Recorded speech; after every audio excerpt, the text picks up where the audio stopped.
Ángela me ha pedido que haga la presentación de Paco Ignacio Taibo, que lo vemos trabajando en uno de sus múltiples oficios, ¿no? Que es negarle la publicidad a una pobrecita multinacional, a la cual mantiene él. Básicamente entendemos que él es como el que sostiene a la Coca-Cola, ¿no? Internacional. Sí, yo sigo la filosofía del Che, está clarísimo. El Che dijo: no hay que destruirla, hay que expropiarla. Entonces estaba haciendo un acto de expropiación en este momento. Bueno, como notarán, con Paco bastaría decir con ustedes Paco Ignacio Taibo II, ¿no? Y salir corriendo, ya con eso bastaría. Sin embargo, voy a cumplir el cometido que me piden de hacer un mínimo esfuerzo de presentar a Paco, que bueno, no es que sea un impresentable, sino que no necesita presentación, aunque también es un impresentable en muchos aspectos, como ya lo verán. Cuando oigan sus comentarios terribles, habla mal de los poetas, habla cosas espantosas de los poetas, y tiene un hermano poeta, ¿no? Con el cual incluso hasta tiene un libro, o alguno más, no sé. Entonces, bueno, ya verán. Con Paco es bien particular como autor, porque es no es tan particular, yo creo que es bastante lógico todo lo que Paco hace. Su obra, como por lo que más lo habrán conocido o leído, aunque sea parcialmente, obviamente sus dos grandes biografías les habrán parado bolas, la del Che y la espectacularmente grande de Pancho Villa, de la cual también se derivaron otros libros, de los cuales supongo que en algún momento Paco hablará, ¿no? Pero entonces es muy interesante porque Paco es un novelista que se mueve, digamos, con mucha tranquilidad sobre las procelosas aguas de la historia, de donde extrae muy buenas historias y donde deriva mucho del encanto de lo que él cuenta. Sus novelas están muy imbricadas con la historia del siglo XX, del siglo XIX, muchas de sus novelas. Obviamente están imbricadas también con la novela negra clásica, con el cine, en fin, con la cultura popular, de la cual también extrae mucho Paco. Y por otro lado, es una obra también muy amplia, es una obra tremendamente amplia en cuanto a lo que él llama novelas sin calificación, como su serie Velascoarán, etcétera, la serie pues, de novela negra más conocida de él. Sus libros y los libros, las biografías y libros derivados de la historia. Ha hecho muchas cosas, ha hecho documentales de televisión. Creo que el año pasado vimos por Discovery Channel el alegato contra el Álamo, fue el año pasado, antepasado, no recuerdo, que es uno de sus tantas actividades beligerantes, que incluye, últimamente eso no lo entiendo muy bien, pero incluye sus actividades como más o menos feriante de libros, una cosa así, que anda haciendo unas ferias marginales en el DF y no sé dónde más, ya les contará él, ¿no? En fin, como vean, Paco es una cajita de música, ¿no? Que les va a dar un buen rato muy agradable que yo voy a disfrutar junto con ustedes, porque para qué me quedo aquí, ¿no? Si mejor lo disfruto como espectador. Bueno, muchas gracias. Con ustedes, Paco Ignacio Taibo.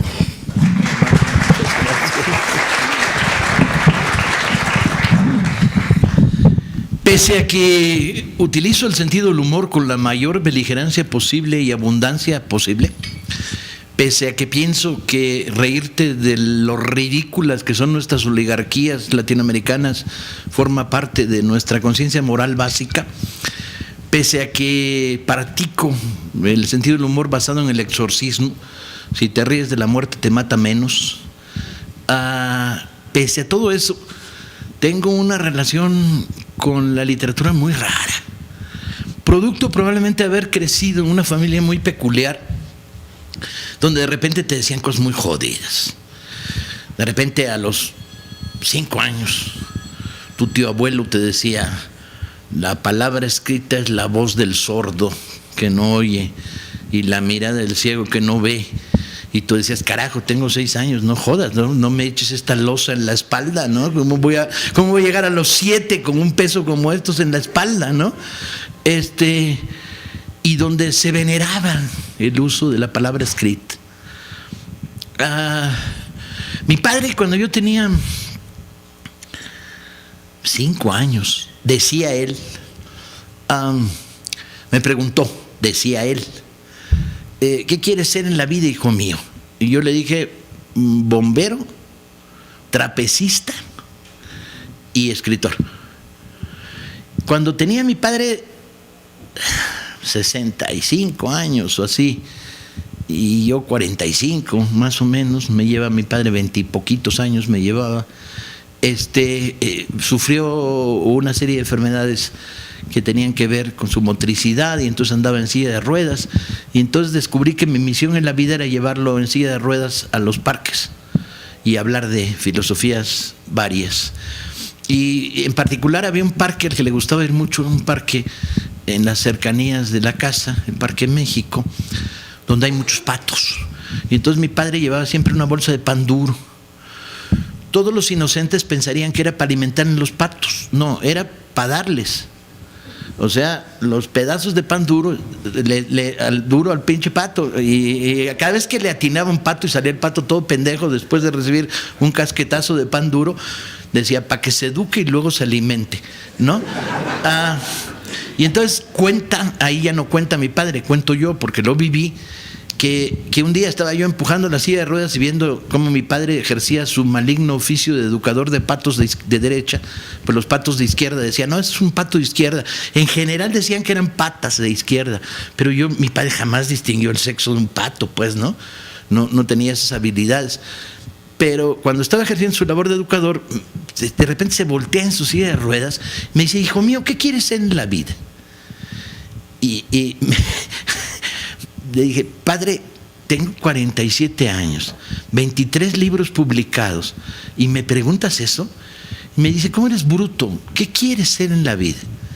Y dije, ¿va en serio esto? Y me dijo, sí, chaca, se mandé a un pato de pasada. Tenía una puntería infalible, que tampoco sé de dónde la sacó, porque mi padre es muy torpe para muchas cosas que tienen que ver con la vida cotidiana. Por ejemplo, siempre se tropezaba con las puertas a la hora de entrar porque las abría a medias, ¿no?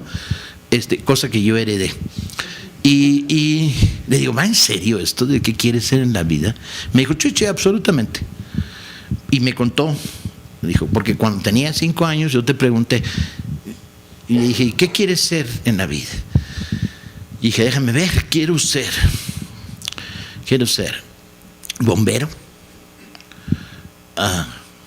trapecista de circo, el cuarto mortal que hacían los Vargas, 4 veces en el aire, y luego había un güey ahí que lo agarraba. Yo decía, ¿a qué hora llegó a tiempo? ¿No? Y quiero ser karateca y saxofonista y escritor. Y me dijo mi padre, karateca, añadiste karateca y saxofonista. Y dije, bueno, en algo tiene uno que madurar, carajo, después de los 6 a los 47, ¿no? Pero no prosperaba, era evidente. Fumaba ya lo que fuma ahora, 2 cajetillas y media diarias cuando no me dejan en los lugares por los que ando fumar, como por ejemplo aquí, queja que acabo de emitir. Y entonces no la haces de saxofonista. Con 2 cajetillas y media de tabaco en el alma, no hay saxofón que le soples. Y bombero, pues por las mismas razones, no tiene una condición física para estar corriendo, entrando en casa, subiendo escaleras para entrar en casa en incendios. Y karateca, pues tampoco, francamente. Pero yo respondía honestamente a la pregunta ¿qué quieres ser en la vida? O sea, creaba la secuencia de oficios deseables. Y me decía, ¿pero ya aprendiste la verdad? Y yo le decía, ya aprendí la verdad. ¿Y cuál es la verdad? No, te pregunto a ti, ¿ya aprendiste la verdad? Y dije, pues creo que sí, ¿no? O sea, no puedo ser karateca, no puedo ser bombero, no puedo ser saxofonista, no puedo ser trapecista de circo, entonces soy escritor. Me dijo, bueno, pero la verdad. Y dije, la verdad. Cuando los padres se ponen filosóficos es una chingadera del tamaño del mundo, ¿no? Porque aspiran a este método platónico de obtener la respuesta por vía indirecta y el sofisma, ¿no? Bueno. Y yo le dije, pues creo que aprendí la verdad. Y pues dime cuál es la verdad. Y le dije, si eres escritor, puedes ser saxofonista, bombero, karateca. Y si eres escritor, puedes ser todo eso. Y me dijo, carajo, ya era hora, ¿eh? Mira que me cuesta trabajo educarte, me dijo mi padre a los 65 años mientras madreaba patos. Es serio.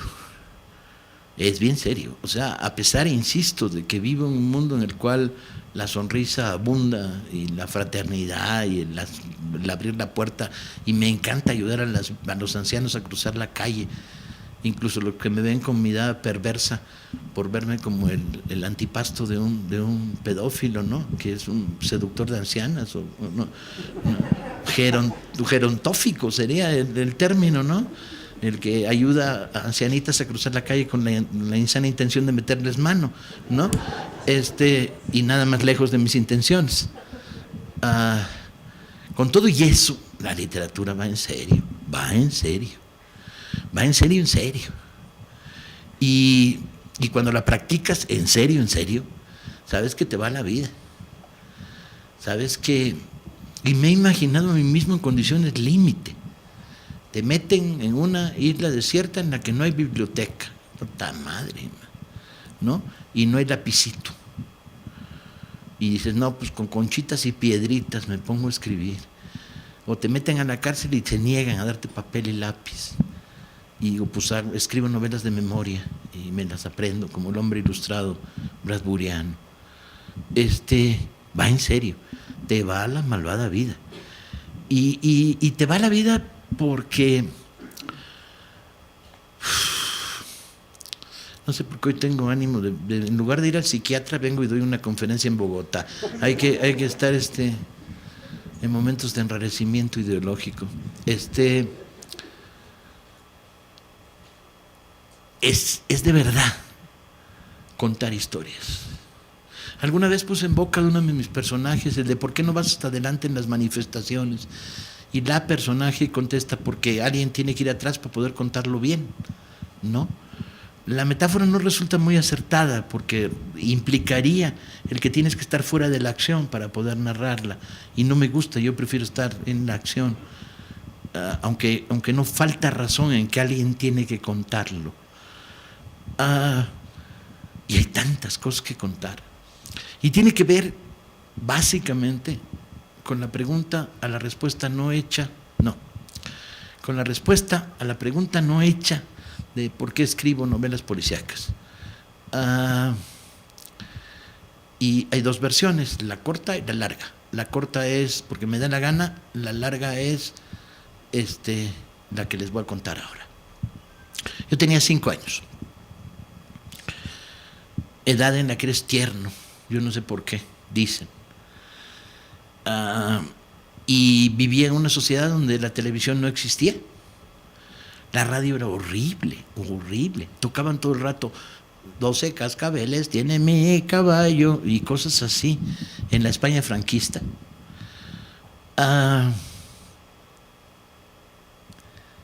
Y me enfermaba, porque la escuela no me gustaba. La escuela era aburridísima, te enseñaban cosas horrorosas y no había pasión ahí. Y entonces yo me enfermaba. Entonces, de los 5 a los 8, tuve todas las enfermedades infantiles que están catalogadas, todas, no me falló una sola. Escarlatina, sarampión, paperas, anginas de 3 clases diferentes, enfermedades hepáticas, diarreas de todo tipo, enfermedades gastrointestinales, todas. Incluso llegué a tener 2 veces las que solo se tienen una vez, ¿no? Lo cual provocó que el médico de la familia le pidiera permiso a mi mamá para llevarme a un congreso médico para enseñar al niño que tenía enfermedades como las paperas, que solo se tienen una vez, las tenía 2 veces. Y era que yo había aprendido que si te enfermabas no te mandaban a la escuela y te dejaban comer lo que querías. Ibas de menú como en restaurante en tu casa. A las 11 de la mañana tu mamá o tu tía abuela decía, ay, Paquín, ¿y qué quieres comer hoy? Y tú decías, pues esto y esto otro. Y te dejaban leer. Yo empecé a leer a los 5 años a raíz de estos conflictos. Y era fascinante, ¿no? Entonces aprendí a fabricar e inventar todas las enfermedades posibles. Sabía tos seca, tos húmeda. Sabía provocarme estornudos, compañeros, a la fecha. Sí, cuando estoy en un programa de televisión que empiezan a aburrirme los comentadores, me fabrico una cadena de estornudos. Además, con toda verosimilitud. Sabía cómo ponerle una plancha a un termómetro para subirle la fiebre y luego ponértelo. Sabía incluso pintarme las huellas de la escarlatina. Sabía cómo podías amanecer con lagañas, que es bien difícil eso, no crean que son sabidurías menores estas, ¿no? E incluso tenía algunas teorías, como si te tragaban los mocos te ibas a infectar. Teoría que resultó absolutamente falsa y que abandoné a los 7 años porque descubrí que ni me gustaban los mocos ni servían para nada a la hora de fabricar enfermedades. A diferencia de algunos políticos latinoamericanos que siguen comiendo mocos, todavía no se enteraron que no sirve para nada. Y bueno, fabricaba enfermedades. Hasta que mi padre, que siempre fue muy inteligente, mucho más que yo, me descubrió. Y un día llegó y dijo, mira, los 20 tomos de los Pardaillan. Si esta semana no te enfermas, te los regalo. Y dije, ay, güey, está cabrón la tentación. Y caí. Uno es niño, aunque sea niño de izquierda, es niño, ¿no? Y caíste en la pinche trampa del poder. Y no me enfermé esa semana y el otro dijo, ajá. Y sí me entregó los 20 tomos de los Pardaillan. Pero ya se me acabó el pretexto. Y es que la escuela era verdaderamente inútil. Como dicen algunos sabios, o más bien un sabio narrador, creo que era Mark Twain, dice, la escuela interrumpe la educación superior, ¿no? Y en mi caso era evidente, yo sabía un montón de cosas. Yo leía y gozaba leyendo. Y aprendí a leer además de maneras exóticas, aprendí a leer con una linterna en la boca y con las sábanas tapándote para que no descubrieran a las 12 de la noche que estabas leyendo. Aprendí a leer debajo de la cama, ¿sí? Aprendí a leer así, a la fecha sé leer así. En el metro todavía sigo sorprendiendo a los ciudadanos en la Ciudad de México porque me ven leer libros así y les parece exótico. Y bueno, es un viejo aprendizaje para no dormirte. Pues si estás leyendo así, con la mano del tubo del metro, pues no te puedes caer. Y leía todo. Y la escuela no correspondía a lo que leía. Llegaba la maestra de aritmética y decía, 2 más 2, 4. Y yo decía, los 3 mosqueteros son 4, todo el mundo lo sabe. Esta pendeja no ha leído los 3 mosqueteros, ¿sí? No sabe que la verdad aritmética está en Alexander Dumas y no en la suma simple. Y yo sabía, bueno, el Orinoco me lo sabía de memoria por las novelas de piratas de Salgari, y conocía geografía y sabía cuáles eran las plantas venenosas y conocía la diferencia entre los paquidermos hindúes y los africanos y me sabía todo sobre Letonia, Estonia y Lituania. ¿Qué me iban a enseñar? Los ríos de España. Puta, qué aburrido, man, los ríos de España. Eran ríos donde no pasaba nada, ¿sí? Había celtas lavándose los huevos al borde de los ríos de España todo el día y no ocurría nada interesante, ¿no? Pero, y además, bueno, faltaban como 40 semanas para llegar a Isabel la Católica, a la que yo decía que era una reina piruja, que no daba para mucho. Y que además había expulsado a los judíos y a los moros y que idiotas si no los hubiera expulsado, lo cual en una época del franquismo español estaba muy mal visto en las escuelas de enseñanza básica, porque yo era un niño muy de izquierda. El origen de ser un niño de izquierda, bueno, vivía en una familia de hombres de izquierda, mis abuelos habían muerto durante la guerra de España combatiendo el lado republicano, eran cosas que se decían en voz baja, no se hablaban alto, pero uno era niño y no era tonto, y entonces te dabas cuenta que el sistema, el régimen, el gobierno no era de los tuyos, era de los otros. Pero además yo había leído Robin Hood. A los 5 años había caído en mis manos Robin Hood. ¿Y quién era Robin Hood? Pues un desarrapado, pues, que andaba ahí por los bosques vestido de una manera ridícula, con faldita, y mayones verdes, y gorrito con pluma. Yo decía, puta, me he visto así para ir a la escuela y me fumigan estos cabrones, ¿no? Pero arco y flechas, puntería infalible, no fallaba. ¿Y qué hacía? Lo robaba a los ricos para dárselo a los pobres. Estaba claro. Y yo había leído El Conde de Montecristo, y mi buen Edmundo Dantés se salva después del cautiverio en Ifi, nada vigorosamente. ¿Y qué hace? Pues encuentra un tesoro. ¿Y qué hace con el tesoro? Pues es millonario. No. Se dedica a rechingarse a los que le hicieron la vida imposible, a perseguir hasta la muerte en términos de venganza, al que le tumbó a la novia, al que le quitó su barco, su capitanía del barco. Edmundo Dantes era la venganza. Y yo era niño de izquierda. Y leí el diario de Ana Frank y dije, maldita sea, ¿no? ¿Qué quiero ser? Niña y judía, que se joda. Y había leído, obviamente, Los Tres Mosqueteros. Los Tres Mosqueteros me producían una cierta ambigüedad, que era, entrando a fondo en la novela, yo decía, bueno, está muy bien, los combates, las escenas de capa de espada, la relación entrañable entre ellos, el uno para todos, todos para uno, muy bien. Pero, ¿de qué va? Va de que tratan de proteger la honra de una reina medio puta que se anda acostando con el embajador inglés y que le da de muestra de amor unos arretes, que me pasé un montón para descubrir qué eran los arretes, ¿no? Y entonces defender la honra de una reina piruja es como poco de izquierda, ¿no?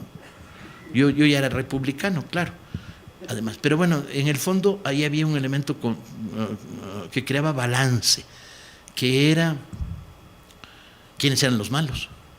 Los malos eran las guardias del cardenal. O sea que el cura estaban ahí metidos, los cabrones, y un cardenal. Los cardenales siempre han sido de ultraderecha, todo el mundo sabe. Y las guardias del cardenal. Yo para eso, para los 7 años, tenía una relación bastante compleja con la Iglesia Católica. Mi familia no iba a misa, ninguno, excepto mis 2 tías abuelas. Y ahí había un juego de permisividad. Ustedes no van, nosotras sí vamos, ¿no? Cada uno va si quiere. Y entonces los niños eran sujetos de la disputa. ¿Van los niños o no van los niños? Entonces mi madre, hija de la clase obrera y ecuánime, dijo, van si quieren. Y entonces yo iba porque quería. Básicamente porque me gustaba acompañar a las 2 viejitas que fueron entrañables toda su vida, amorosas y lindísimas. Pero las misas eran muy aburridas. Y en una de las tantas me presentaron un cura y se me ocurrió decirle que ya no iba a volver, que porque la Iglesia no repartía los tesoros del Vaticano. Para eso yo no tenía muy clara idea qué eran los tesoros del Vaticano, pero me sonaba como una chingadera del tamaño del mundo. Si el Vaticano tiene tesoros y hay pobres en Gijón, que era donde yo vivía, pues que los repartan, ¿no? Y entonces el cura me dijo, ay, así empiezan. Y luego terminan meando en las pilas de agua bendita. Nunca se me olvidará, pues vean la perversidad del pinche cura. Imaginaba pecados verdaderamente esotéricos, como a mí mismo con 20 años más entrando a la iglesia a mear en una pila de agua bendita. La verdad se me ocurren 10 actos de maldad mucho más imaginativos y generosos. Y entonces yo le reviré diciendo, y además no voy a ir a la iglesia porque no dejan fumar. Cuando tenía 6 años yo no fumaba, pero ya sabía que iba a fumar un chingo. Y entonces me estaba precaviendo para que quedara claro dónde estaba el punto de ruptura. Entonces los malos de los 3 mosqueteros, los guardias del cardenal. Y en 20 años después, los guardias de otro cardenal, Mazarino, pinches cardenales, se dedican a tener policías, ¿no? Y entonces, bueno, le sacaba el jugo dándole la vuelta a la de la reina piruja, que no me emocionaba demasiado, cambiándolo por los malos eran los 3. Y tenía una lectura absolutamente política de todas mis lecturas de infancia. De hecho, yo leía a Mayne Red y a May, porque el héroe era Winnetou, jefe apache, no eran vaqueros. Cuando me llevaban al cine a ver películas de indios y vaqueros, yo siempre estaba a favor de los indios, ¿no? Lo tenía clarísimo además, ¿no? Nunca tuve ningún aprecio por Ford, La Diligencia, ni John Wayne. Me parecían verdaderamente de tercera, al lado de Winnetou. Y mi gran héroe de infancia era Sandokan y los Tigres de la Malasia. Agárrate, eso era de veras. Cuando tienes de amor de infancia profundo, a un príncipe malayo que se dedica a romperle el culo a bombazos y a patadas, a cuanto imperialista encuentra, ingleses, holandeses, franceses, españoles en las Filipinas, duro con ellos. ¿Cómo demonios vas a estar a favor del Fondo Monetario Internacional o del Banco Mundial? Esos cabrones no me engañan, a mí no me engañan. Yo me formé con Sandokan. ¿Qué me vienen a vender ahora galletas de El Progreso? Toma tu progreso. Las minas de Borneo con trabajo esclavo, como bien contaba Salgari en las novelas de Sandokan. Eso es el progreso, cabrones. Vamos al diablo, ¿no? Las famosas minas a cielo abierto que están inundando nuestros países, destruyéndolos. ¿Qué? ¿Me viene a contar ahora los de los tratados de libre comercio? No. Yo Sandokan. De hecho, tengo que decir que alguna vez en mi vida tuve que reconocer que yo era leninista, pero de Sandokan, no de Lenin. Lenin me parece siempre un huevón que escribe libros aburridísimos, ¿no? Poco imaginativo y poco creativo. Todavía con Trotsky tengo mejores relaciones porque descubrí que leía a escondidas novelas policíacas, cosa no confesada en ninguna de sus biografías, pero sí la puedes verificar si vas a su biblioteca en Coyoacán. Hay un montón de novelas policíacas. Y un trotskista de tercera me dijo que no son de Trotsky, eran de Natalia Sedova. Y dije, toma, güey, seguro que las leía Trotsky en la noche cuando nadie lo veía. En fin, yo era leninista de Sandokan y antiimperialista de Sandokan, evidentemente. Y me fui formando en esta dialéctica entre la lectura y el capitán Nemo, al que yo llamaba Memo, por razones de haber leído mal la primera vez y quedarte con ella. Y yo decía, este es muy anarquista, pero es muy anarquista.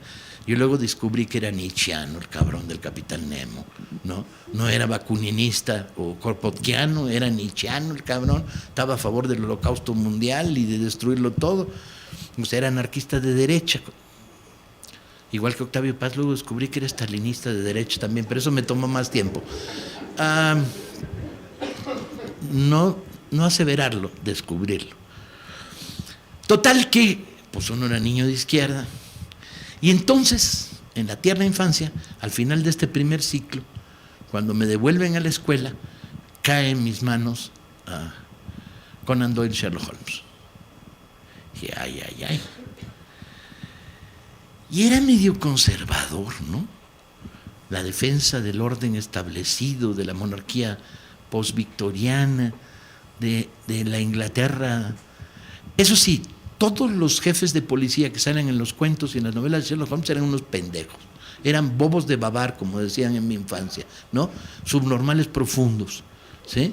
Entonces, bueno, eso era compensatorio. Los jefes de policía se parecían bastante a los jefes de policía que tenemos en nuestros países, pero Holmes defendía el orden burgués, pero era tan estrambótico, chinga.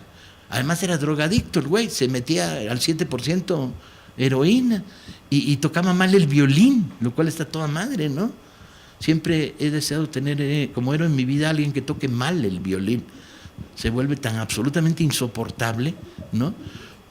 Y además sabía y fumaba como pinche chacuaco. No sé si la palabra chacuaco tiene traducción directa. Los chacuacos fuman encendiendo uno con la colilla del otro, cosa que yo trato de hacer, pero a veces me distraigo y se me olvida. Normalmente lo logro una de cada 3 veces. Y fumaba como pinche demente, y además sabía un montón de tabaco, distinguía de marcas, hablaba de tabaco de aquí, de allá, y este es turco. Yo decía, esto es respetuoso. Y sobre todo, era la racionalidad. Y uno empezaba a vivir en sus últimos años de infancia, en el mundo del franquismo, la irracionalidad del sistema. Nos han venido diciendo hasta el aburrimiento de que el capitalismo es racionalidad. No, hombre, es una mierda, no sirve para nada. Es de un nivel de ineficacia verdaderamente notable. No solo es una maquinaria de injusticia que produce simultáneamente millonarios y pobres. No, también no sirve para un carajo, hombre. ¿Sí? Es una lógica de sistema que encubre la incapacidad absoluta. Y entonces Holmes era la racionalidad, la razón, el método deductivo. En aquella época yo todavía no coqueteaba con la dialéctica, que es como el método deductivo, pero poniéndole peros a cada rato, ¿no? Pero no me sonaba nada mal el método deductivo. Movía los argumentos de la observación y hacía algo que yo pensaba que era fundamental, que es a los 7 o 8 años, que es, si eres niño y de izquierda tienes que saber ver el mundo. Ya mi padre me había dado 3 o 4 lecciones, pero de esas que te duelen hasta el alma y que no te repones en un buen tiempo, como por ejemplo explicándome que los pobres no eran pobres porque querían, ¿no? Y tratando de meterme en una visión del mundo más ajustada a las razones profundas. Pero Holmes impactó, sin duda impactó. Impactó de manera que me quedó el rescoldo. Los años pasaron, escribí, no pude ser trapecista ni bombero. Nos transportamos a México, tuve que aprenderme de nuevo los ríos de México, que no servían para un carajo tampoco, porque no pasa nada interesante. En el río Pánuco, pues, ¿qué pasó? Pues unos huevones ahí en lancha, ¿no? En Palapa, dándole al remo. La única ventaja del Coatzacoalcos era que era el lugar donde estaban las gentes más mal habladas de la tierra, por lo cual tengo una enorme predilección. Me he estado peleando toda mi vida contra el lenguaje políticamente correcto. Las palabras tienen un uso, pues, ¿no? O sea, llamar bobo a un tonto del culo, como dicen en Gijón, es generosidad y mal uso del lenguaje. Un tonto del culo es un tonto del culo, es un bobo profundo que no tiene problemas de taras, sino de taras de relación con la vida. O pensar que un canalla es un canalla y no un hijo de la chingada, es un acto de generosidad absoluta. O sea, el valor de uso del lenguaje crea una categoría superior, ¿ves? Los canallas, los culeros, los cabrones y los hijos de la chingada, ¿no?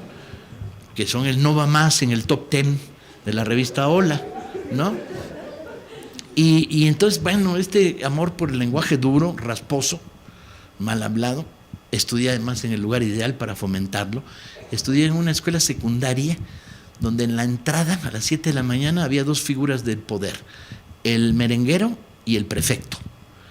Y si no te los albureabas, no te dejaban entrar.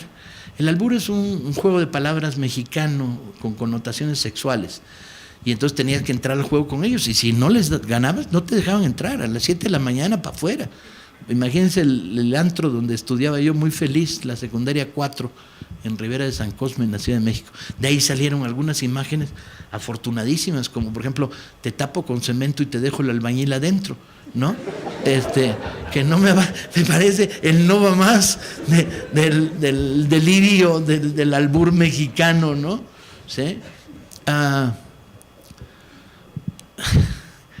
Es buena, te tapo con cemento y te dejo el albañil adentro. Es potente, literariamente hablando. Bien, y entonces, bueno, uno practica el lenguaje áspero y rasposo, y eso me llevaba a la búsqueda de este lenguaje y de las capacidades descriptivas de este lenguaje.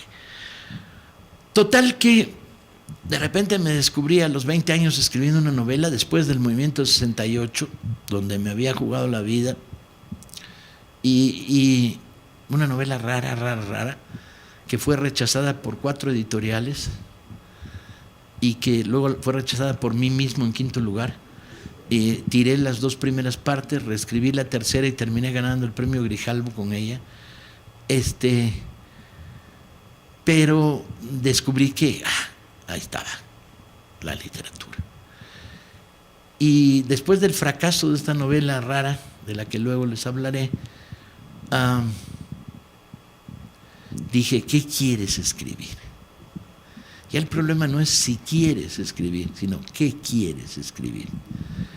Tenía 20 y algo años. Dije, quiero escribir una novela policíaca. Y había razones.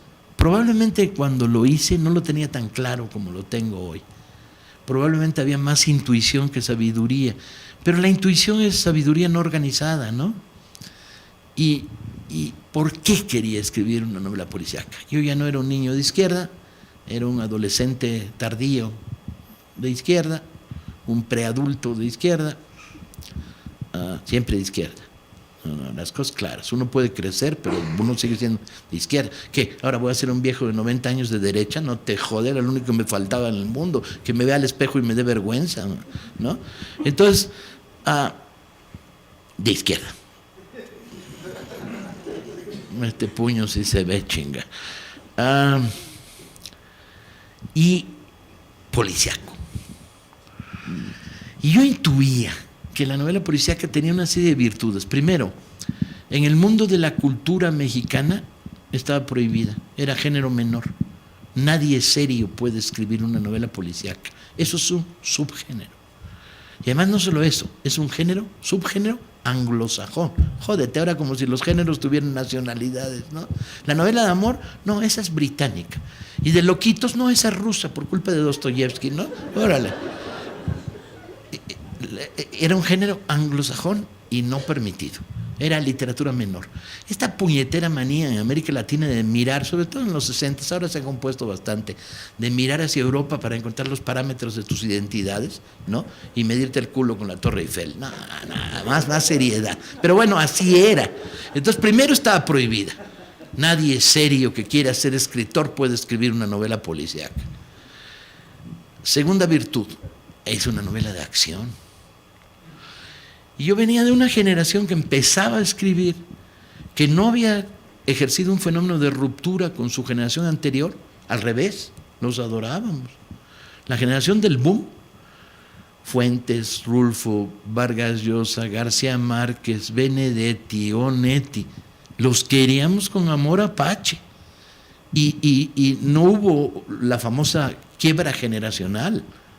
Para nada. ¿Qué vamos a escupirle a la gente que adoramos? No, hombre, los queremos mucho, pero no podemos escribir lo que ellos están escribiendo. No podemos escribir como ellos. Sus experimentos no eran nuestros experimentos. Para algunos de los miembros de mi generación. Para otros sí se creó una generación de imitadores que ha sido muy pobre en América Latina. ¿Sí? Pero mi generación traía otro rollo en la cabeza, o una parte de mi generación. O yo, porque al final no me acuerdo muy bien cómo éramos como generación. Descubrí mi generación mucho más tarde y mucho más amplia de lo que yo creía al paso del tiempo. Y mi cabeza decía, oye, yo los adoro, pero yo no quiero escribir los libros que ellos escriben. Yo quiero escribir novelas de acción, con muchísima anécdota y muchísima peripecia. Y barrocas, pero barrocas no en el lenguaje, barrocas en el anecdotario, con subtramas que se cruzan.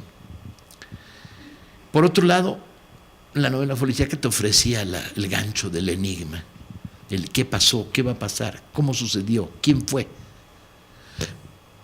que es enormemente atractivo.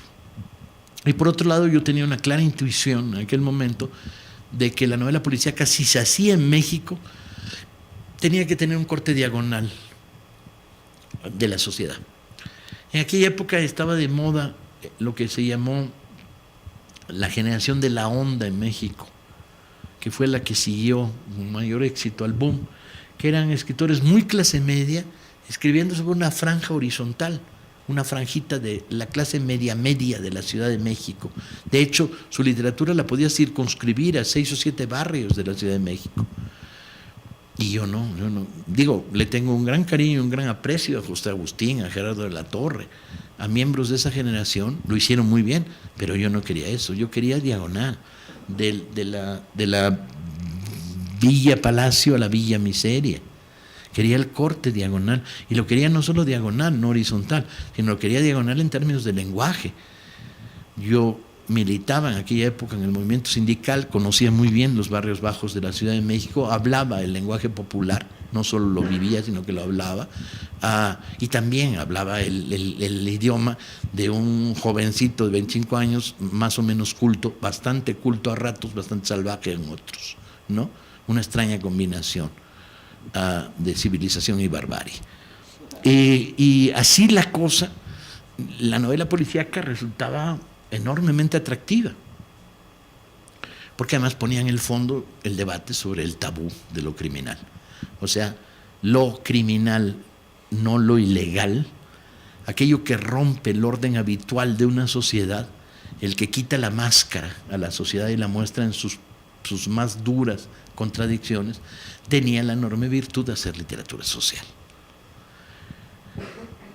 Y esa era la que me apetecía hacer. Entonces llegué a la novela policíaca amparado en una historia que empieza leyendo Robin Hood, que culmina participando en huelgas en la Ciudad de México, en el movimiento sindical, y que avanza por el sentido de una acumulación inmensa de amores y lecturas con una idea de qué es lo que quieres ser cuando eres escritor, porque no basta como ser escritor. Para recordar las palabras que mi compañero acaba de emitir, yo tenía un profundo, no desprecio, es mentira, tenía un profundo visión crítica sobre los poetas. Yo había escrito poesía en la adolescencia y había descubierto que la poesía es un ejercicio de huevones. O sea, si quieres escribir y quieres escribir poco, pues hazte poeta, ¿no?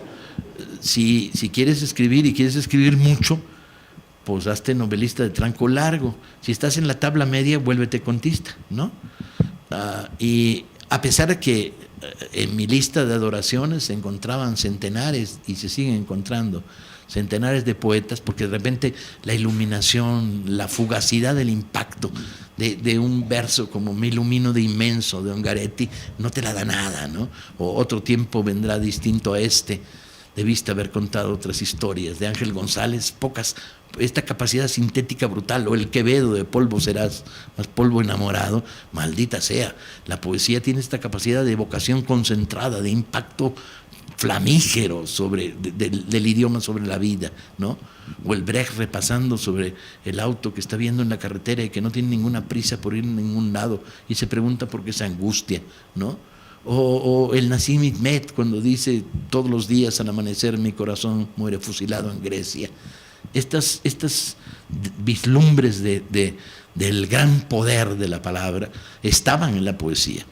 De todas maneras, a pesar de eso, yo tenía un resabio, que era nada, es un trabajo de huevones, ¿no? Si uno quiere ponerse, hay que meterle a la novela. Como luego diría Saddam Hussein, la novela es la madre de todas las guerras. Que por cierto, no me anden citando porque no lo dijo, es una cita apócrifa. Porque ya el otro día alguien llegó a decir, oye, ¿dónde dijo eso Saddam Hussein? En ningún lado, chinga.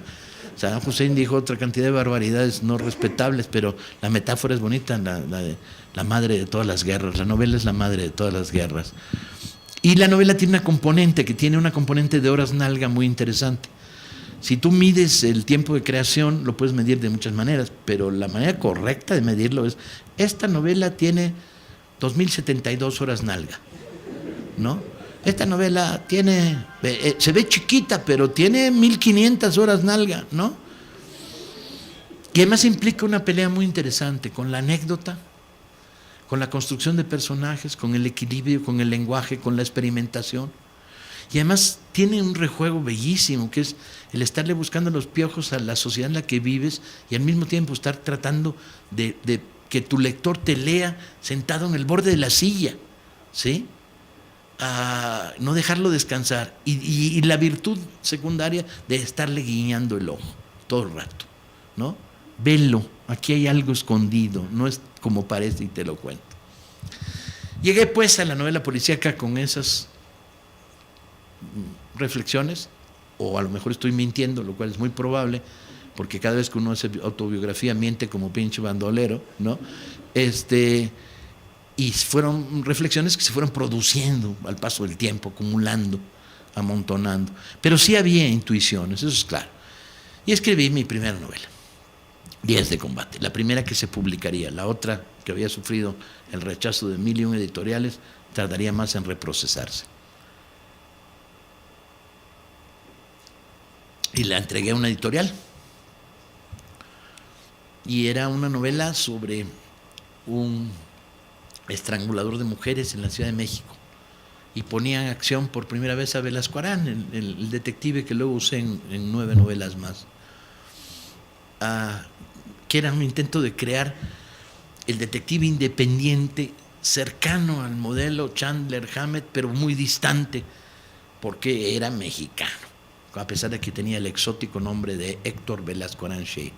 Ahí la decisión fue arbitraria, fue, si alguien se va a acordar del nombre de mi personaje después de haber leído la novela, ya chingué.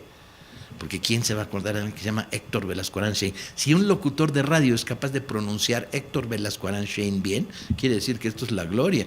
Mientras que si lo llamo Pepe Ramírez, la gloria es barata, pues, ¿no? No, esa no quiero.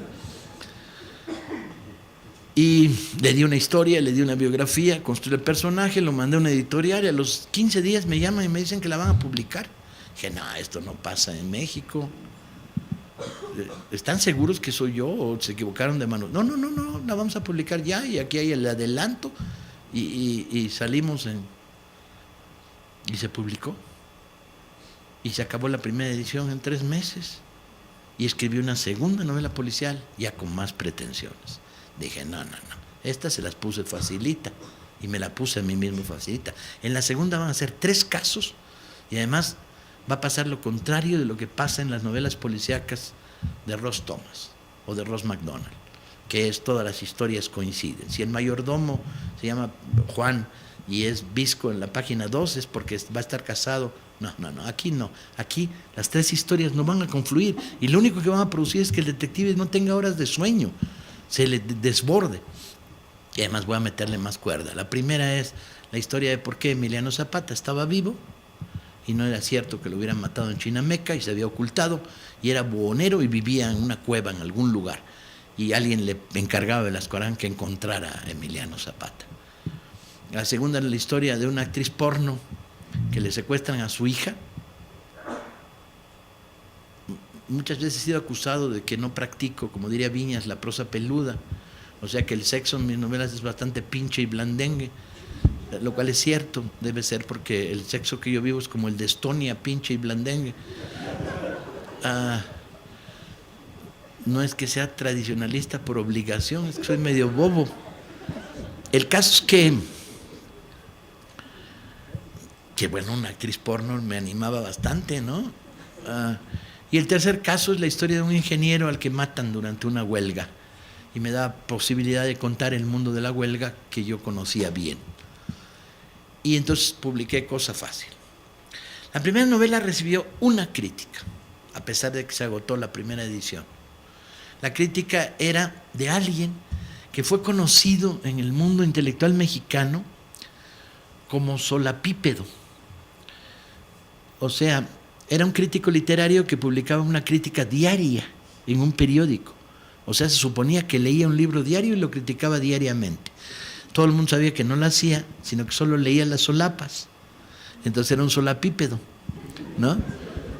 Y este solapípedo de apellido Cendejas, que fue muy famoso además. Imagínense qué pinche personal de tercera, ¿no?, tenemos en nuestros mundos culturales. Publicó una crítica que decía que la novela policíaca era un género anglosajón, que cómo me atrevía yo a incursionar en él. Yo dije, bueno, ni modo. La segunda novela, Cosa Fácil, la editorial la aceptó de inmediato, se pusieron muy contentos y la publicaron y tuvo 2 críticas. Una buena y una mala. Y yo dije, bueno, pues para la tercera novela ya voy a tener 3 críticas, voy a pasar a ser, no como el socialismo polaco, realmente inexistente, sino ya voy a ser existente de a de veras. Alguien con 3 críticas ya existe en la sociedad cultural. Pero no, la tercera novela no tuvo ninguna crítica. Y era la mejor de las 3, coño. Pero bueno, así son de justos los panoramas culturales en los que vivimos. La tercera tomaba un caso que había conocido, producto de mi dentista. Mi dentista, llamada Maripi, o sea, Maripili, era veterana del 68 y practicaba todo tipo de, curaba gratis a todos los exilados que había en México, que tenían grandes problemas de dentadura por las torturas de las dictaduras, chilenos, nicaragüenses, argentinos, uruguayos, y además de hacer eso, tenía la particularidad de que se frotaba las manos con alcohol y luego te tocaba la pechuga cuando te estaba tratando para los dientes, y decía que después de ese shock ya era fácil sacarte una muela, ¿no? Pero este personaje maravilloso que dejó la ortodoncia para dedicarse a hacer documentales de izquierda, mi vida está llena de personajes de primera, man. Bueno, pues me contó que alguien le había dicho que un accidente de un personaje muy singular de la televisión mexicana estaba relacionado con la historia de los halcones. Ahí va la explicación. Este personaje era un lechero de pueblo que se había hecho famoso en un club country de las damas de la oligarquía en La Laguna porque les enseñaba aeróbics.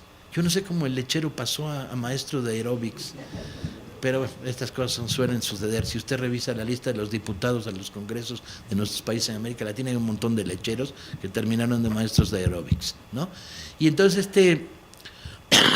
maestro de aeróbics empezó primero a hacer aeróbics, luego a hacer ejercicios, luego a hacer joudinismo y a romper una pared a cabezazos de ladrillos y a subirse en una moto en llamas y al final terminó en la televisión mexicana.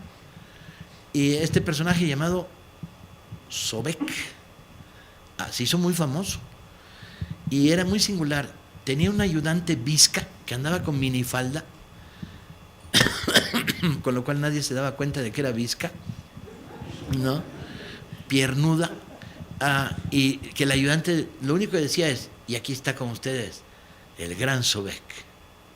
Y se le iban los ojos uno para acá y otro para allá, entonces no estaba muy claro hacia dónde. La mano ayudaba, ¿no?, a saber que Sobek estaba de aquel lado. Y este cuate de repente muere en un ridículo accidente, que es en la inauguración de un fraccionamiento de lujo. Él hace un espectáculo que consiste en encadenarse el patín de un helicóptero y lo elevan 40 metros. Y se cayó. Se hizo cagada el Sobek. Los Halcones eran un grupo paramilitar que había actuado en la Ciudad de México en junio del 71, disparando contra una manifestación estudiantil, causando un montón de muertos y heridos, y que detrás de ellos estaba el gobierno mexicano. Total, me metí en la historia, empecé a investigarla y descubrí que era cierto, que este tipo había sido el entrenador. Y entonces, en torno a eso, tracé una novela policíaca. Cuando ya la tenía lista, dije: a esta novela le falta sal. Y le di muchas vueltas. La metí en un cajón, lo suelo hacer, encajonar los libros que termino para dejarlos respirar. Y de repente me vino la luz. La luz era: ya sé cómo tiene que empezar. Tiene que empezar con que Velasco Arán está durmiendo en la tarde en su despacho, en una de esas tardes con solecito de la Ciudad de México, ¿no?, apacible, oyendo los ruidos del tráfico a través de la ventana, y llega su ayudante Carlos Vargas, no su ayudante, el que comparte con él el despacho, de oficio tapicero, y le dice: jefe, hay un romano muerto en el baño.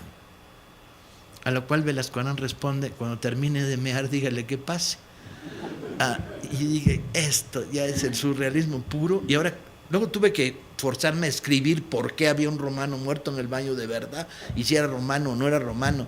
Pues no era romano porque traía calcetines, pero bueno, toda una larga historia y debate. Entonces dije: ahora sí, esta novela empieza a gustarme, con la historia de Sobek. Bueno, al salir la tercera novela, me crucificaron. No hubo 3 críticas, hubo 0. Y entonces ya pasé a la inexistencia absoluta. Y en la inexistencia absoluta estuve 15 años. Lo que ocurre es que la inexistencia es un estado maravilloso en el cual las editoriales te quieren porque vendes muchos libros, los lectores te adoran y vendes muchos libros, y la crítica dice que no existes, con lo cual no tienes que... Yo no existo, pues ellos tampoco. Ahí está, perfecta relación de ecuanimidad entre unos y otros. Pero la cosa se fue animando, porque por razones político-literarias me peleé con un montón de gente con la que me debía haber peleado, de lo cual no me arrepiento, y llegó un momento en el que pasé a las listas negras de la televisión mexicana, lo cual tengo a orgullo y honra. La historia más o menos sucedió de la siguiente manera. Un día mi hija me llama por teléfono y me dice: padre, estás en 3er lugar de ventas. Le digo: ¿con quién? Con la novela de Olguita. Y le digo: ¿y cómo sabes? Dice: porque Jacobo Zabludovsky, que era el gran locutor de la televisión mexicana, leía los sábados en la mañana los libros más vendidos, la lista. Y había leído el 1, el 2, el 4, el 5, el 6, el 7 y el 8. Y yo dije: no te creo, a ese grado. Y me dice: sí, seguro. Leyó el 1, el 2, el 4, el 5. El programa se repetía en la noche, entonces en la noche yo fui firme y fiel a ver si es cierto que leía el 1, el 2, el 4, el 5. Y coño, leía el 1, el 2, el 4 y el 5. Y entonces llamé a la editorial, que en aquella época era la editorial Lega, y le dije: oye, estamos vendiendo muy bien. Me dijo: muy bien. Dije: ah, caray. Entonces ya pasé a un estado de inexistencia superior, no solo nadie te criticaba, sino en la tele habías desaparecido de tu... Yo dije, a ver, ¿qué sigue? Que me borren de la guía telefónica, ¿no? Es la siguiente operación. Y con un poco de suerte me borren de la lista de los impuestos y de la compañía de luz. Entonces paso a niveles de inexistencia cada vez más interesantes. No, tal cosa no sucedió, ni una ni la otra. Pero se creó una relación con el sistema muy divertida como escritor, que me dio una inmensa libertad. Me pude dedicar a la novela policíaca con singular placer y alegría, escribiendo siempre lo que me da la gana, de la manera que me da la gana, sin mayores relaciones de control o contacto con el sistema y con sus epígonos.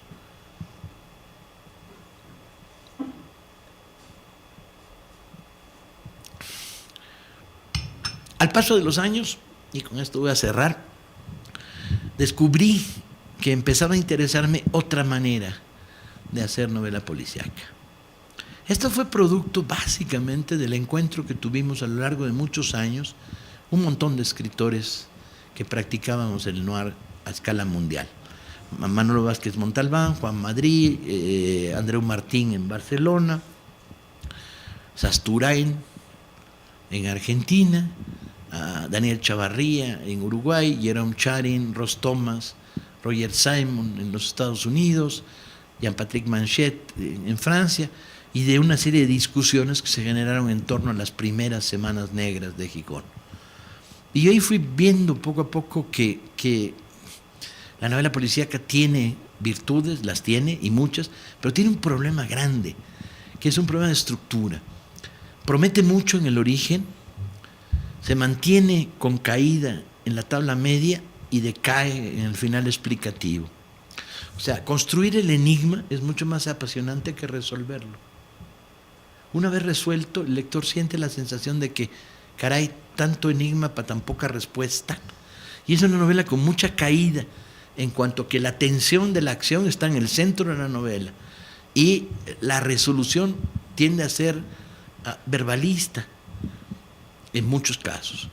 En el bestseller es terrible. Bueno, y en Agatha Christie es para palidecer del terror. Agatha Christie, que me parece una de las peores escritoras que ha producido este planeta, dedicaba las 35 últimas páginas de un libro a explicar lo que había pasado en las 150 anteriores. Lo cual decía, comadre, si necesitas 35 páginas para explicar lo que pasó, quiere decir que no supiste contarlo, o que tu técnica de posponer la explicación y amarrar la racionalidad es verdaderamente, has estado llenando de pistas falsas a tu lector para luego desenvolverlas y construirlas como solución de enigma.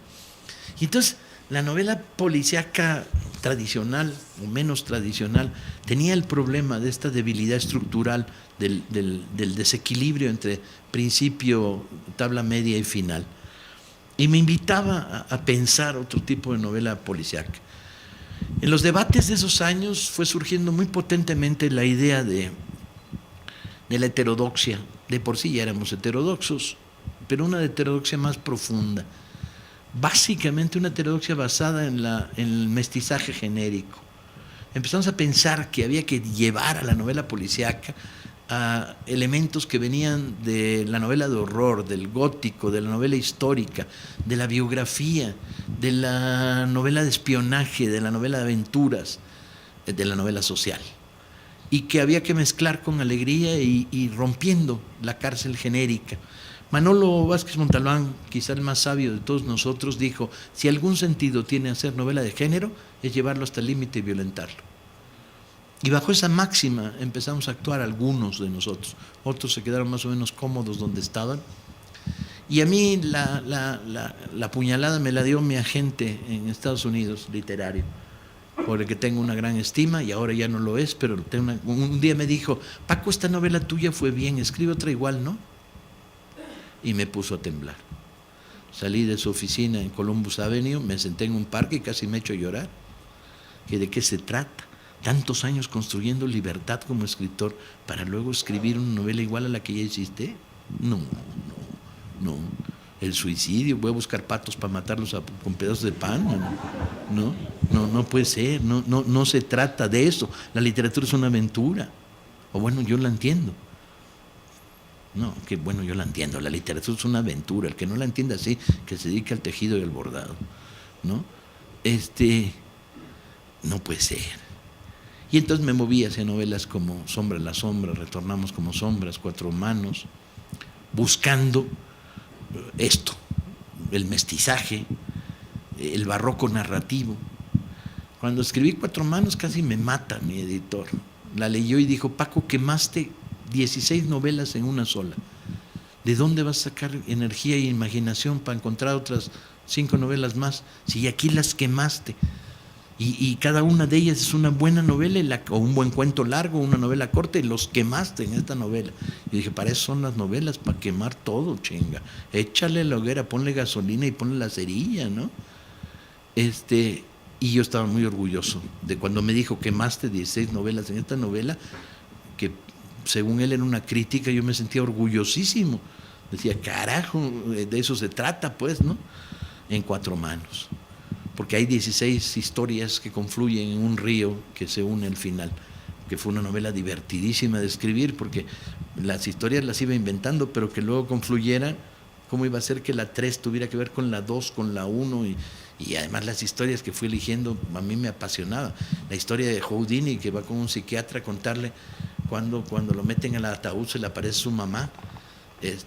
O la historia, son las conversaciones de Houdini con su psiquiatra, o la historia de una muchacha que sería personaje indirecto de la novela porque es novia de uno de los personajes centrales, que se dedica a hacer tesis para obtener su licenciatura en antropología e historia, y entonces todas sus tesis son fracasadas porque los jurados se las rechazan, de las cuales la más memorable, y ahí voy contando las diferentes tesis, es aquella tesis que dice: los de la tribu de al lado cogen mejor que los de la nuestra, demostración hipotética.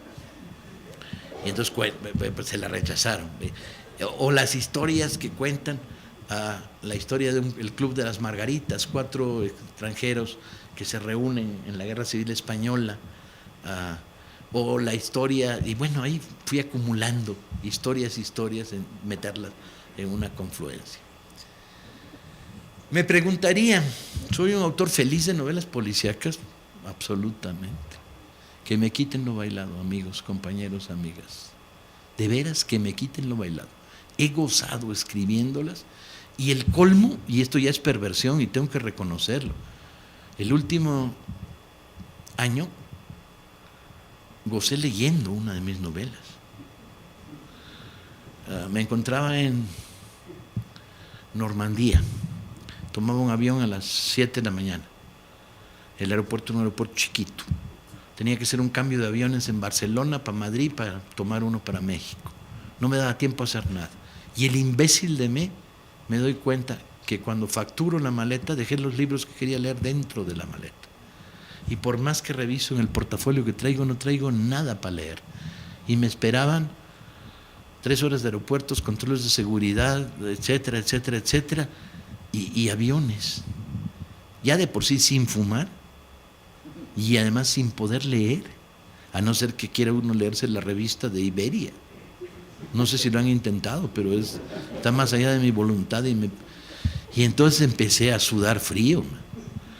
Y entonces sudé frío un buen rato.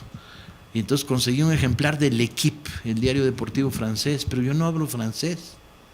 Entonces adivinaba o inventaba. Me puse a leer francés de mentiras. Las carreras ciclistas, de la que sé mucho, el Tour de Francia, la Vuelta a España, y entonces leía los artículos de ciclismo, pero inventando, no hablo francés, pero eso me duró media hora de imaginación. Y de repente veo que en el portafolio hay un ejemplar de Retornamos como sombras, porque había llevado 2 en la mano para entregárselos a mi editor en Francia, y le había dado uno nada más, me había quedado con el otro en el portafolio. Dije: en la madre, me voy a leer a mí mismo.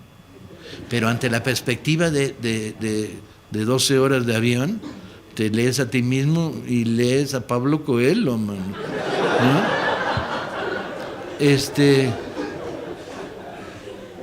¿no? No creo que lo lograra.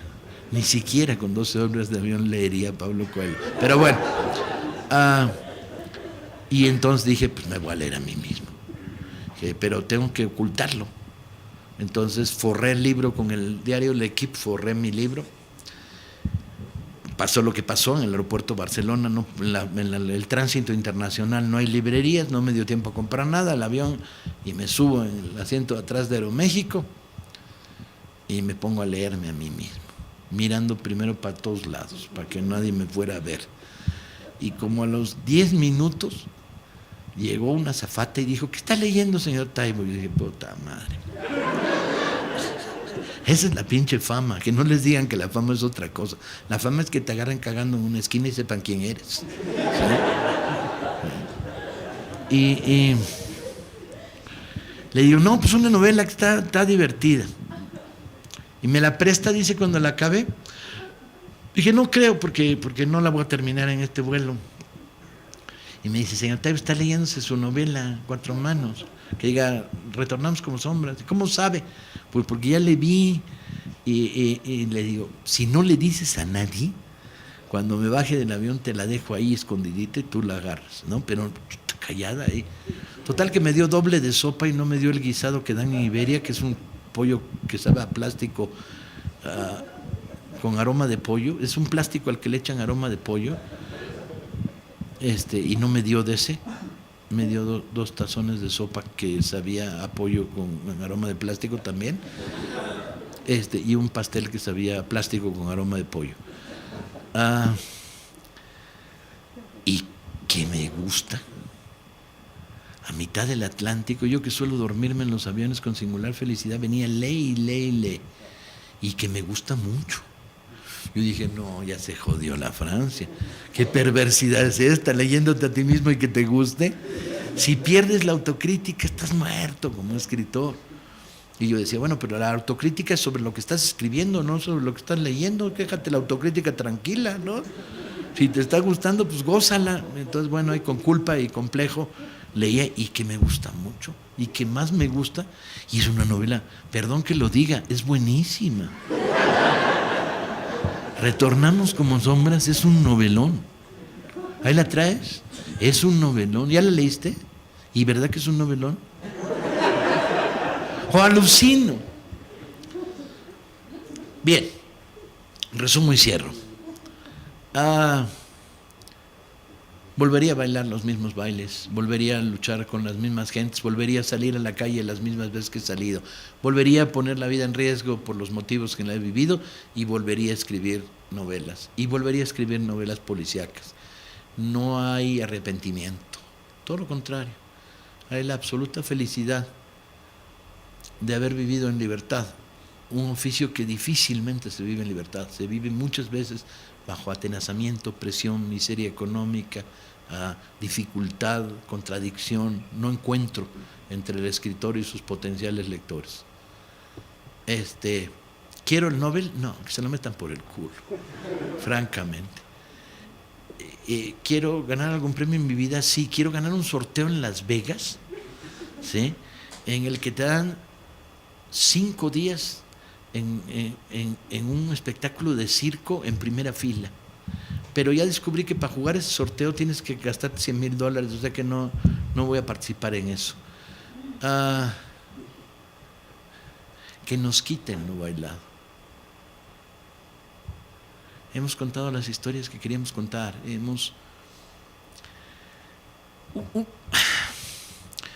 Un mundo sin escritores sería horrible. Entonces, bueno, que los que escribimos pongamos nuestra parte. Muchas gracias.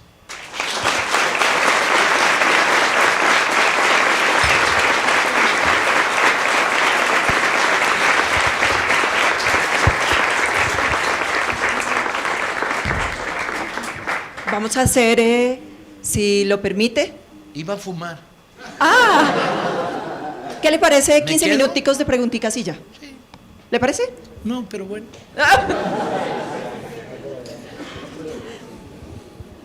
Si quiere alguien preguntar, si no, perfecto, que se vaya a fumar. Maldición.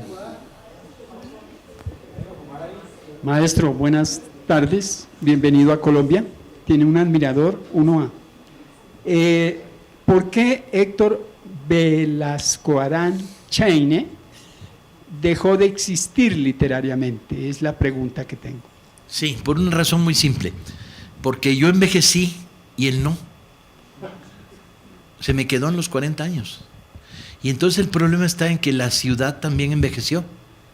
Y entonces tengo problemas para colocar a Héctor en la ciudad de hoy. Entonces mi única solución para seguir escribiendo novelas de Velasco Arán era ponerlo en algún lugar en el remoto pasado donde pudiera ser feliz teniendo 40 años. Y no lo logro, no me sale.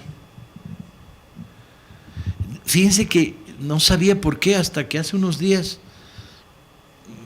alguien me hizo esta misma pregunta y me puse a pensar y a contestar, hablando, vas pensando. Se llama un nuevo sistema, se llama verboanálisis. Tiras el rollo y se va construyendo la idea posterior al rollo, ¿no? O sea, no es primero piensas, luego hablas, sino primero hablas, luego vas pensando, creo. Bueno, pues de esos. Y llegué a esa conclusión. Yo envejecí, la ciudad envejeció y el personaje se me quedó con 40 años. Cuando lo veo de 40, o de 35, de 38, de 42, por ahí. No lo veo más viejo. Y entonces sería muy incoherente en las novelas que llevan una saga y que tienen la gracia de que el personaje se va deteriorando, etcétera, de repente haber perdido. Entonces la solución, la única que se me ocurre, es que vuelva el personaje en algún momento de cuando él tiene 40 años, o sea, en el México de los 80s. No lo sé. O hacer alguna trampa, que no sé cuál será. Maestro, mi pregunta es sobre el género histórico y no sobre el de novela, que no lo he leído en novela, lo reconozco. El manejo de los tiempos verbales de futuros, presentes y pasados, que a ratos parece caprichoso. ¿Qué me puede explicar en eso? No hay caprichoso ahí. El lenguaje tiene un valor de uso.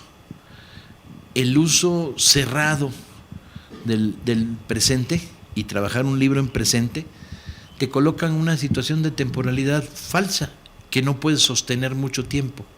El está pasando ahora. De tal manera que tienes que recurrir al pasado como material narrativo para la historia. Pero de repente, el darle un toque de presente te reaviva la vivacidad del momento y te impulsa a tener la sensación de que está ocurriendo, no de que ocurrió.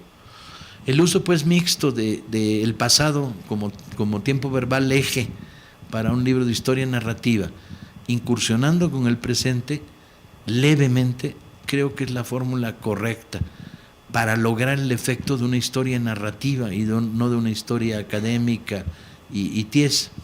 El uso del futuro tiene la virtud de que cuentas desde el futuro y en determinado momento no está mal darle al lector la posibilidad de tener la misma percepción que tú tienes desde el futuro y decir, y así sucedería, ¿sí? De repente, dándole esta dimensión de que sabemos qué va a pasar, ¿no? Yo creo que el problema que tienes en el uso de los tiempos verbales cuando estás narrando en historia es que el presente es insostenible, ¿sí? Como tiempo narrativo, cuando estás hablando de historia. Al final resulta falso. Después de un buen rato, si estás moviéndote en historia narrativa, siempre en presente, resulta falso, transmite falsedad. De tal manera que tienes que retornar al pasado. Es igual que el problema que plantea en la novela la primera, la segunda y la tercera persona. Por definición, la primera te da una visión limitada, que es lo que el personaje ve, vive y siente y oye. La segunda es insostenible. Escribirse un libro en segunda es un hándicap del carajo, hablándole al personaje. Harás, verás, dirás. Pero a veces como recurso narrativo te funciona muy bien. Y en un texto medianamente corto te puede funcionar muy bien. Y la tercera es la más cómoda porque te da el distanciamiento. Pero esto, que es el ABC del uso de las personas, te permite variaciones. Como por ejemplo, puedes hacer una tercera primerizada. O sea, narras en tercera persona, pero solo cuentas lo que el personaje ve. no usas la tercera persona para contar fuera del ámbito del conocimiento del personaje. Y bueno, es material de trabajo, muchas horas nalga. Bueno, después de todo este desmadre que estamos viendo allá en Michoacán, que es un desmadre el que estamos viviendo, ¿qué ha pensado Paco acerca de tomar temas realmente de la perversidad delictiva que está viendo ahorita allá en Michoacán? ¿Ha tomado alguna idea por ahí? No, yo creo que hay que andarse con cuidado. La respuesta de los... Aquí en Colombia van a tener un problema, que es que van a identificar lo que están haciendo las policías autonómicas y las defensas civiles, lo van a identificar con los paramilitares. Y no hay tal, compañeros, no hay tal. El fenómeno de las policías comunitarias surgió de raíz de comunidades campesinas, es autodefensivo. Jamás las policías comunitarias han agredido al movimiento social. Al revés, surgen del movimiento social. Y en el caso de los michoacanos, no de las policías comunitarias, de las defensas, las autodefensas michoacanas, surgen de la sociedad. Yo he visto las fotos, camaradas, y los videos. Los pueblos les aplauden a los autodefensas cuando los liberan de la lacra del narco.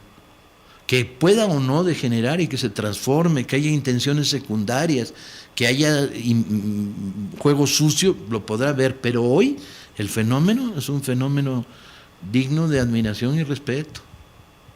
Era la única manera de parar al narco, colega. En la zona de control del narco, el problema es que el narco mexicano, por culpa del imbécil de Calderón, se desarrolló de una manera muy peculiar, que es, al crear Calderón la confrontación, los obligó a multiplicar sus fuerzas defensivas. Entonces el que tenía 300 sicarios, en 6 meses tenía 3,000. Y había contratado una banda de adolescentes de Ciudad Juárez que se llamaba La Línea, había contratado a 400. Una vez que estas infraestructuras crecieron en la guerra que se armó, empezaron a ocupar espacio social. O sea, ya no solo eran distribuidores de droga en el canal hacia Estados Unidos, empezaron con el cobro de piso. ¿Sí se traduce? No. No, el peaje implicaría paso por carretera. El cobro de piso es, en una calle de una ciudad, un vendedor ambulante toma un metro, el narco le cobra por metro. Luego, chantajes, luego secuestros de migrantes, luego secuestros de mujeres y tráfico de blancas. O sea, se expandieron en la zona criminal por todas las áreas de la sociedad. Y en algunos lugares era el puto infierno, en Michoacán era el puto infierno. Pagabas por la cosecha de limones, te secuestraban, el pequeño ranchero, te secuestraban a tu hijo, violaban a tu hija. Entonces las autodefensas surgen con eso en el fondo.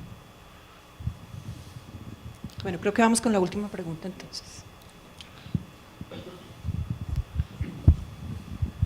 Muchas gracias, maestro. Le quiero hacer una pregunta. Qué pena que vuelva a esa pregunta tan interesante del personaje que se queda, digamos, cuando tú como escritor envejece y la ciudad envejece y el personaje queda parado en una edad temporal.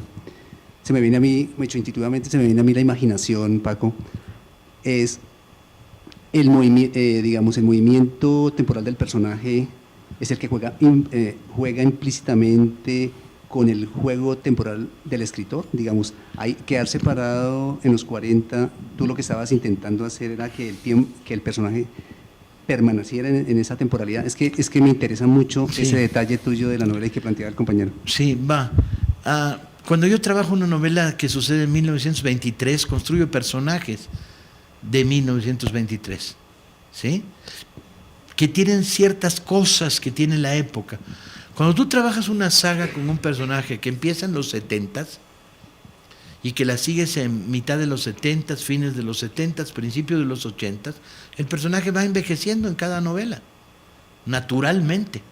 Cumple años, le hacen fiestas, le pierde un ojo de un tiro, en la siguiente seguirá siendo tuerto en todas las demás, ¿no? El problema es que en mi cabeza el personaje se me congeló en los 40, tiene 40 años. Y como ya es un personaje hecho, no uno que tengo que hacer nuevo. O sea, ahora estoy escribiendo una novela sobre la Ciudad de México de hace 2 años, sobre el país de hace 2 años. Pues no tengo problema, estoy creando personajes, ¿sí? No tengo el problema con el tiempo yo. Tengo el problema con que se me congeló el cabrón este y no lo puedo ver de otra manera. Mira, yo tengo gran respeto por mis obsesiones y mis filias y mis fobias. Cuando descubro alguna, la respeto un montón porque por algo debe ser. Y en este caso el personaje se me congeló y no lo logro traer a una historia. Entonces, ¿qué me queda? ¿Irme a una historia de donde lo congelé? ¿No? O tratar de descongelarlo y ver cómo sería hoy. Cosa que no sé si me apetece. No sé si me apetece tener a Velasco Arán de 65 años o de 62, achacosón ya. Bueno, muchísimas gracias, Paco Ignacio Taibo, y a todos ustedes.